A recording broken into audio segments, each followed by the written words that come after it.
Welcome to Everlutionary, a podcast about how we can restore balance and heal the world. Every episode of my show, we explore the future of humanity and how we've gotten to where we are today. Through inspirational stories about healing, science, and mysticism, we'll see how we can reshape our society to create a world free of violence. I'm your host, Hawah Kasat.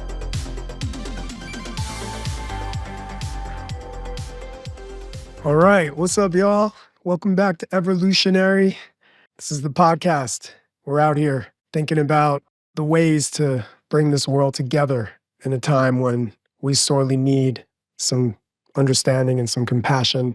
Today, I'm doing a solo cast, and my new podcast here is going to be a combination of episodes where I'm chatting and discussing certain issues that are alive with me and that are important to me right now.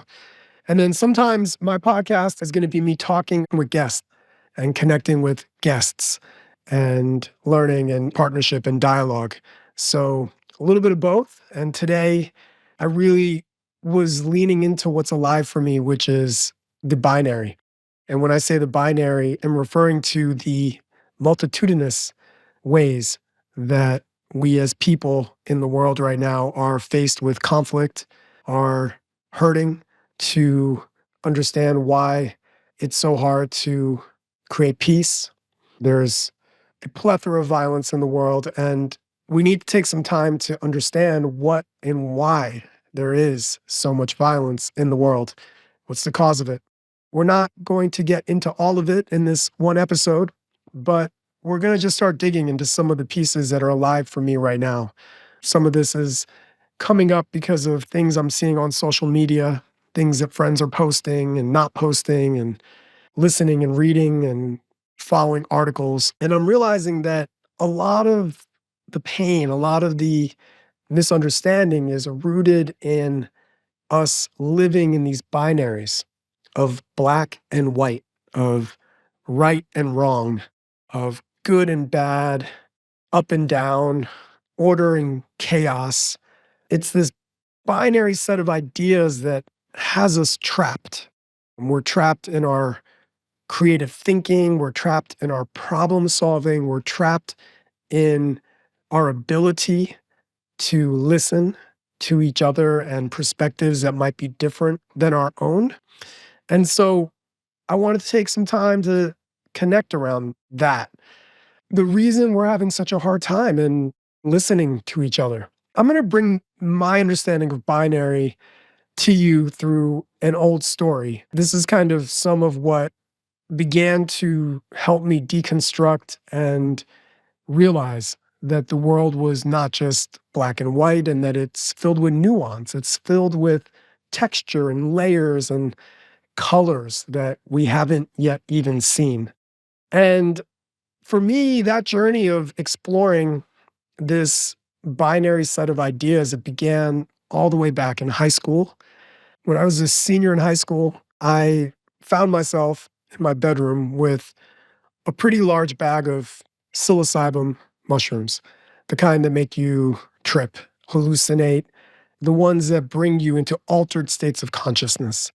So what happened was I'd went to a concert a few weeks earlier with some of my high school friends, and we had gotten mushrooms for this concert, and we all ate some mushrooms, but I only had a handful, like a little bit, but I didn't really feel much at all at the concert.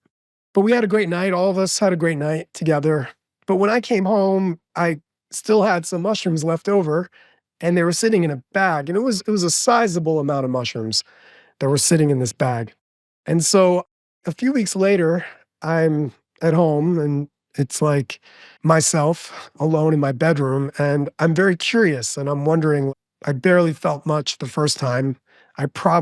This time I need to eat more because I want to try to experience what everybody's talking about. And so I open this plastic bag and I pull out this stem with a cap on top of it. And the stem, it looked like a small broom handle. This thing was huge. And it was fluorescent and it had these like purple, blue, fluorescent, kind of pink threads kind of running all along this white stem and this big top to it. I mean, it was probably the size of my hand. I've still to this day never seen a mushroom this big. But not knowing any better, and this was only the second time I was ever eating mushrooms in my life, I just decided that maybe I should eat the whole thing and see what happens. So I went ahead and I chewed and digested. It was like rubber in my mouth. It kind of tasted very kind of like chalky. And I just went ahead and just ate the whole thing. And about 45 minutes pass, I start getting really nauseous. And then a little bit more time passes, and I'm looking down at my hands, and I realize that like the wrinkles on my knuckles, they're starting to look like canyons. I'm not sure if you've ever been to like the Grand Canyon, but I'd been to the Grand Canyon a few years earlier with my family, and my fingers were looking like Grand Canyon knuckles, and my fingernails started to remind me of glass. And I was worried for a moment. I had this fleeting thought that my fingernails were going to shatter. And it turned out I probably had what was known as today as a heroic dose. Probably had over 7 or 8 grams of mushroom in this first sitting. And I jump outside for a little bit. I get out of my room, I go outside, and I try to walk around to like make sense of what's happening. And everything is moving. The street is moving. The trees are moving, moving in ways that are not normal.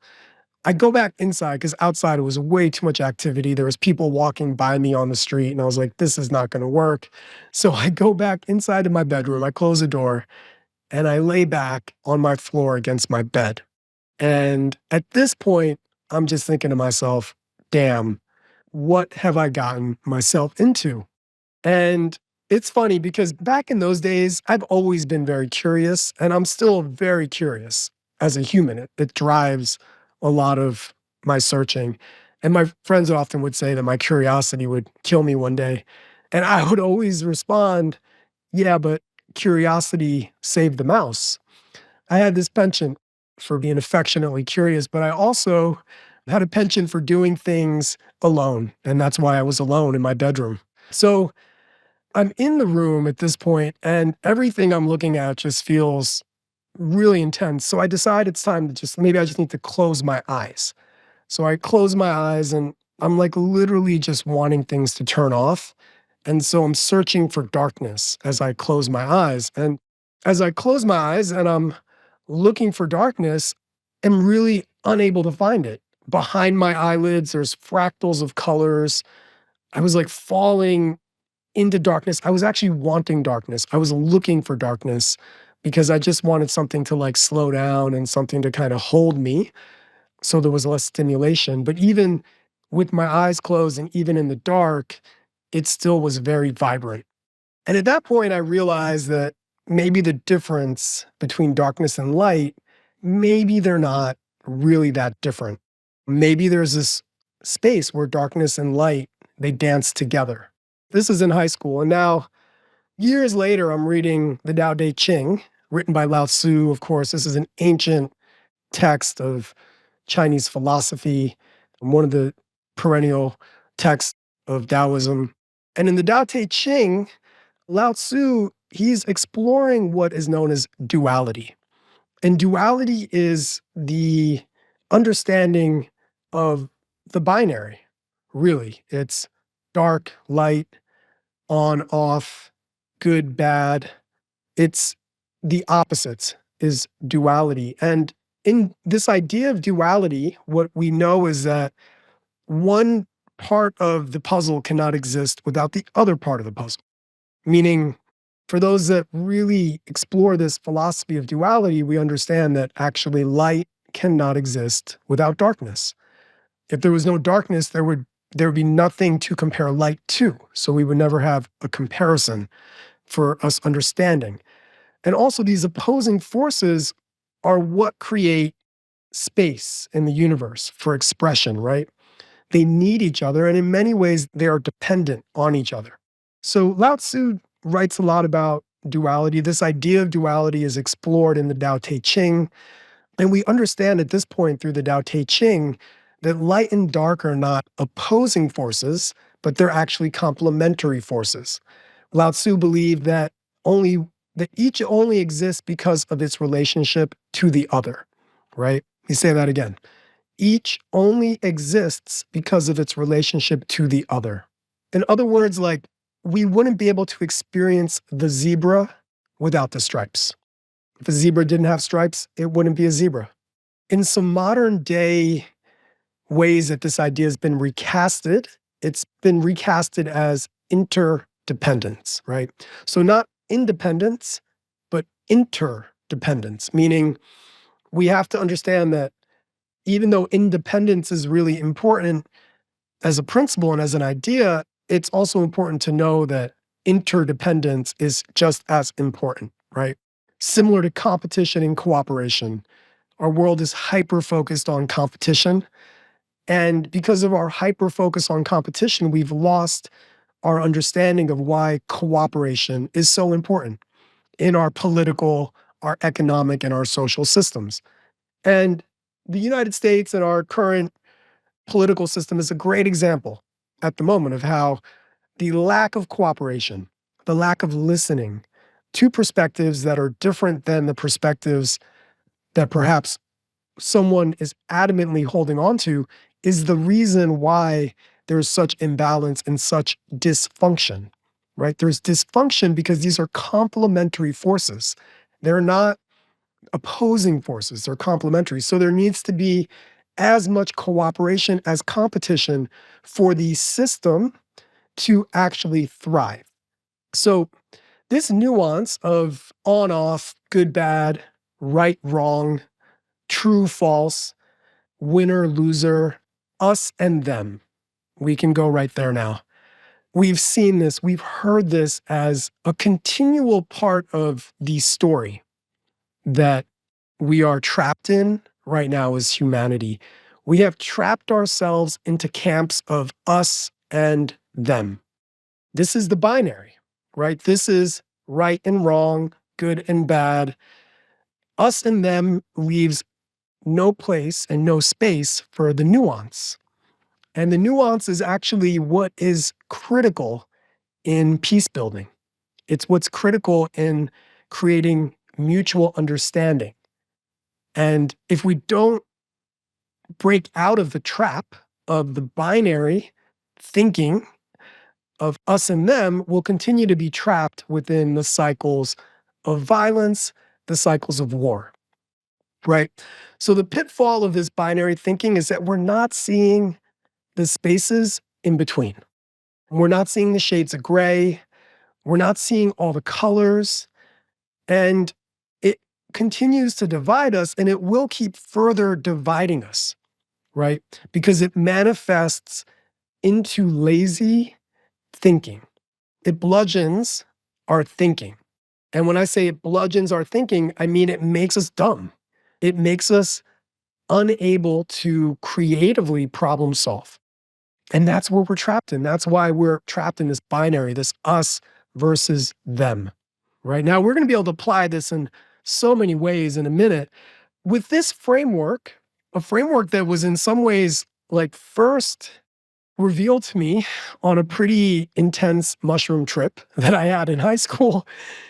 In this framework, I realized that we're not just black or white, right? We're complex and we're nuanced. And the default of the binary thinking, we do it because it makes it easier for us to feel secure in our identities. So binary thinking becomes a way to dumb something down so that it can make sense in our brains. It gives us a sense of up and down when the world feels like it's spinning really fast and out of control, right? When we feel like we're being pulled in multiple directions at once, the binary thinking is a part of a survival mechanism to keep us feeling secure. And it's a way to not feel like we don't know where we fit in. Our identity is so important to us, and it's a way to feel connected to identity. Okay. So these walls we put up are all a part of the defense mechanism we have in needing to feel connected very intimately to a cause, to an idea, to a religion, to a political system, right? we become obsessed and attached to these identities because these identities form within us a understanding and a framework through which we can understand the world. And when we begin to deconstruct that and when we begin to break out of the binary thinking, we actually begin to lean into asking hard questions and we lean into what is critical thinking. And the reason hard questions and critical thinking is avoided is because it makes us uncomfortable. And it means that we have to question even and perhaps even critique our own positions in the world. And when we begin to critique our positions in the world, we begin to feel unsettled. We begin to feel unsure about which way is up and which way is down. And if we don't know which way is up and down, it becomes more of a mystery. But the mystery is actually a part of the beauty of life. It's a part of the beauty of the universe. And so by embracing mystery and embracing nuance, we're more able to feel and sense and receive the multiplicity of the universe. If you've ever done mushrooms before, you understand how this framework can be revealed to you through the plant teacher. The golden teacher is the plant medicine. And at the same time, you don't need to have done mushrooms to have realizations and to have insight around binary and duality and critical thinking. A lot of our cultural paradigm right now is we're so tightly wound around reactionism. And because we're reacting all the time, we don't have the patience to reflect and to ask the hard questions. And so that's part of what we'll need to understand. And as we move deeper into this exploration, all of a sudden, people can start becoming human, right? When we begin to explore nuance, we begin to see the humanity of people. I'll give you a simple example, right? Some of you that are tuning in right now, you may have a fierce desire to protect the redwoods and protect the rainforest. And you may think that those that are loggers and those that are out there every day cutting down trees for lumber, which honestly will be processed anyway into things that are going to probably create paper and houses and other materials that you're using in your own home, like the furniture and the desk and the chairs you sit in. That's interdependence. But there might be a little bit of a sense of anger or animosity towards those that are working in this industry of lumber and those that are out there chopping trees down every day. And part of breaking out of the binary thinking is instead of having that animosity towards this person, it actually requires us to take a moment and see that that person who's out there working every day probably has a family at home. They might be a mother or a father. They might have a sister or a brother. They might be taking care of their parents who are elder. Them working every day in this hard job might not be because they want to chop trees down every day. It might be actually because this is an option for them to survive in a world where they need to somehow earn money to survive, right? So, yes, there is a system that might be currently focused on using lumber and cutting down trees and rainforests for our needs, but to place blame on these individual people that are working in the system, it loses the nuance. It defaults to black and white thinking. And that's where we lose compassion. We don't have compassion for these people anymore because these people to us are not people. We've associated them with something that we consider bad. And so therefore, we don't have compassion or understanding for their plight and their lives, right? Another example, poachers. Those that are out here feeling that elephants should no longer be poached. We shouldn't be poaching elephants. And there's a lot of poaching of elephants for the tusks. And there could be some sense of animosity or anger that we have towards those people that are poaching those animals. I was in Cambodia recently year and a half ago. And while I was in Cambodia, I had a chance to meet a poacher. Was no longer poaching, but I had a chance to talk to that poacher about their life as a poacher when they were out hunting animals that are on this endangered species list. And this is a person just like any other person that is living day to day in scarcity and uncertain about how to feed their family and make sure that they can somehow keep the home that they're living in. And so we might have this feeling that this poacher is such a bad person and why would they ever poach an elephant and kill an elephant?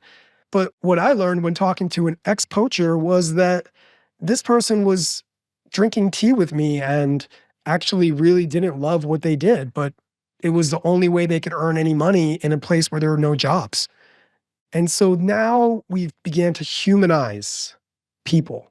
When we start to humanize people, we begin to start realizing that those people that are far away somewhere in the world that are considered our enemies are actually people just like you, just like me. And so, what is the enemy? The enemy is a part of the binary. It's a part of this trap that humans are stuck within this us versus them dichotomy, right? And that dichotomy is what we have to transcend if we want to build peace and sustainability in the world. And so, in this way, we've separated ourselves into two camps, and we are just hating each other. And you see this on the social media, you see it on the threads, you see it on the comments. There's no place for nuance or understanding. There's just a lot of hatred that's reacting. And all we do is enter more war. All we do is continue to perpetuate the cycles of violence.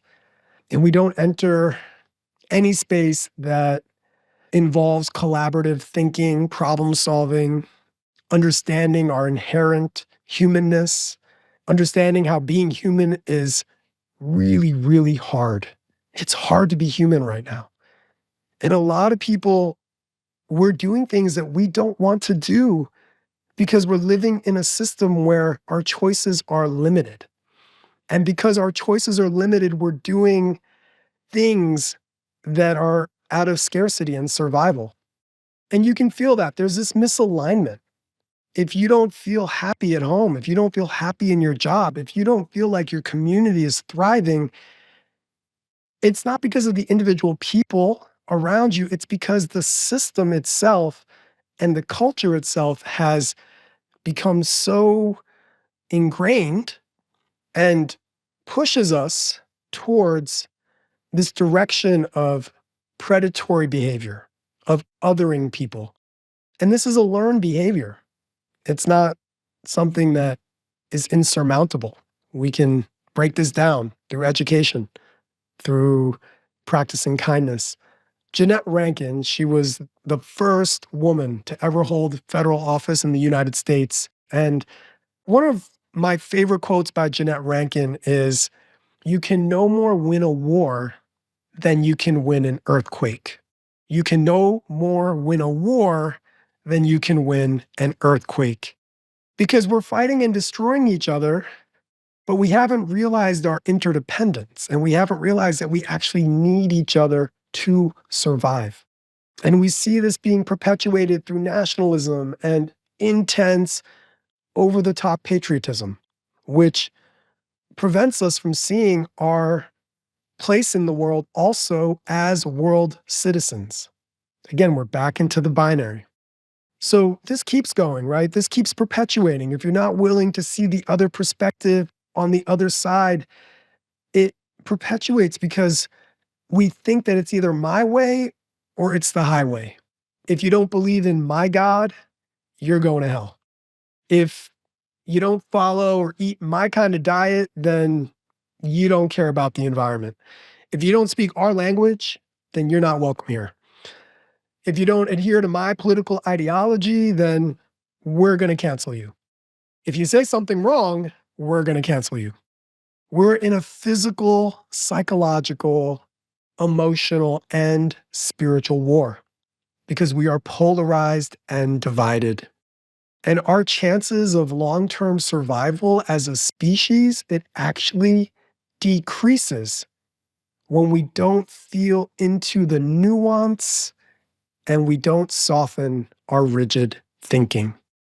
In order to know anybody, you got to know what time of the day it is. You got to know where the sun is setting. You got to know how much cortisol is in your system, right? You're going to have such different moods in your life, and we're constantly moving through these waves of moods and opinions and feelings that, to box us into right wing and left wing or black and white, it removes any chance for negotiation or conversation. There's just no room to find the middle ground. So a middle path has to do with balance.